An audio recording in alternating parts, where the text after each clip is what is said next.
asxaabta ku xiran YouTube channelka maanta waxaan ku barayaa si fartan waaweyn taleefankaaga aad u yareyn karto adigoo waliba raacaya hab fudud. Hadaba maanta wuxuu noqon doonaa barnaamijkeena sida fartan loo yiraahdo. Hadda soo gashid shittinka fiiri oo u jeeda farta si weyn tahay. Hadaba farta hadii aad dhado waxaan ka yareynayaa display-ga. Hadda aad soo gashid marka display aad soo gashid meeshaan farta ay ku qoran tahay farsa saddex ku qortid saan hadda yiriis ma jidi hadda waa yartaaba hadda si weyn soo ka hadaba saan kan saan oo hadda oo saan oo yar ayaan waxaan rabaa inaan si kale ku baro qaab kale waayo qaabka ma noqonayso hadda ma jido hadda ma yaraanayso laakiin si aad hadda u yareyso qaabkan hadda aan ku shii hadda soo ma jidi display wax weyn waa hadda mar qaabka aan rabo inaan u sameeyo ayaan arkaya hadaba ila soco insha Allah tirgiga isticmaalaya insha Allah waxaan rajeynayaa inuu ku shaqeyn doono. Hadaba markii waxa soo galaysaa shittinkaaga marka soo gashid halkan waxa laga rabaa inay soo qorto developer meel ay ku qoran tahay oo developer ku qoran tahay oo mobilka systemkiisa. Hadaba si ay kugu soo baxday meesha ay ku qoran tahay about phone ayaad ku dhufanaysaa ma ku isticmaalaysaa software information ba amaanaysaa markaad timaado software information meesha ay ku qoran tahay bold number ayaad ku dhufanaysaa 3 jeer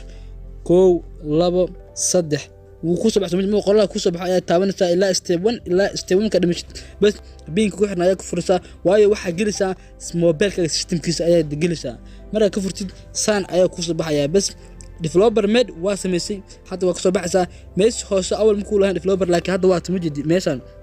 developer ayaa ku timaaday hadda meesha developer ku timaaday waa ku dhufanaysaa marka developer ku dhuftid waxa raadinaysaa meel hoose ay ku qoran tahay minimum width ay ku qoran tahay raadinaysaa marka hoos ayaan soconaa hoos insha Allah hadii ilaahay idmo hoos ayaan soconaysaa hoos waxa ka helaysaa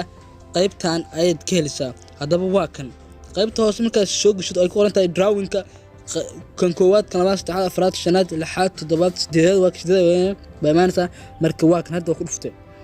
hadda maxay tahay meesha 300 iyo markasta aad hoos u dhigtid waa markasta uu weynaado markasta aad tirada badisina waa markasta oo yaraado markasta oo aad fartan yareysid oo aad hoos socotid waa markasta uu weynaado markasta oo tiradan aad kordhisina waa markasta oo yaraado hadaba hadda saan Soomaha waxaan ka dhiganayaa ani 500 ma ka dhigayaa muxuu ah 399 Soomaha hadda ani waxaan ka dhigayaa 500 hadaba 500 ma ka dhigay waa kan hadaba saas noqdo haye hadii laga yareyn lahaa meesha ma noqdeen waa ka dhigi karaa ilaa 500 waa ka dhigi karaa ilaa 500 ka dhigi karaa 700 xataa waa ka dhigi kartaa hadda wakaas soo ma jidi hadda application xataa qoraalada xataa way jireen waa kan soo ma jidi telefoon soo awlaha iyo had soo ma jidi hadda ku dhufanaysaa si aad iskaga xirtay hadaba meesha hadii ay ku furan tahay developer option hadii ku furan tahay systemka telefoonkaaga wax kasta ayaa laga bedeli karaa wax kasta ayaa laga bedeli karaa meesha xataa root kaga marso waaye marka si aan lagaaga xirin oo aad qofna kaaga falaadin waa ku dhufanaysaa iyada ka bacdi waa iska xiraysaa meeshan kore on ah ayaa ka dhigaysaa off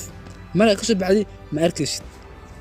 hadaba waxa rajeynayaa insha Allah inaad wax ka fahantay waayo waa trick aan isticmaalay oo aan arkay waxaan jawaabay ayaan la isticmaalaa hadii fadlan markii waraysa aad channel soo booqato subscribe share wixii aad u baahan tahay fikir iyo wax kale oo rasin laga shaqeynaa insha Allah iyadana noo soo xiriiri. Assalaamu calaykum wa rahmatullahi wa barakatuh qaybta comment-ka oo soo sheeg.